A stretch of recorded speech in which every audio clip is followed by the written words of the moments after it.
Ish-presidenti i SBA-s Joe Biden përgëzoi presidentin Trump dhe ekipin e tij për punën e tyre për të arritur një marrëveshje të rinovuar armëpushimi në vijën e finishit, tha ai përmes një postimi në rrjetin social Facebook. Po ashtu Trump u urua edhe nga ish-sekretari Antony Blinken.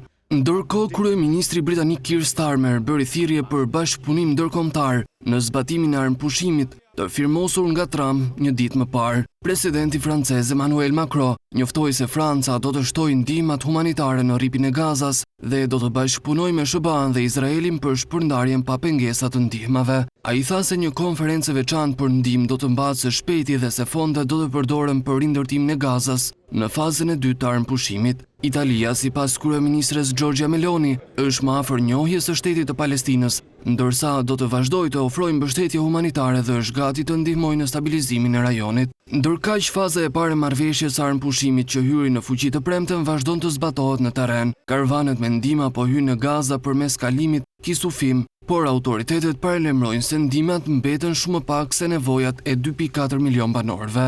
Që nga tetori 2023 sulmet izraelite kanë shkaktuar vdekjen e mbi 67.000 palestinezëve, shumica gra dhe fëmijë, duke lënë Gazën pothuajse të pabanueshme. Këshilli i sigurimit i OKB-s po punon për një rezolutë që do të mbështesë çarmatimin e Hamasit dhe krijimin e një qeverie të re në Gaza. Trump dhe liderët e tjerë synojnë që kjo marrëveshje të jetë fillimi i një procesi të gjatë për të ndërtuar paqe dhe stabilitet afatgjatë në lindjen e mesme.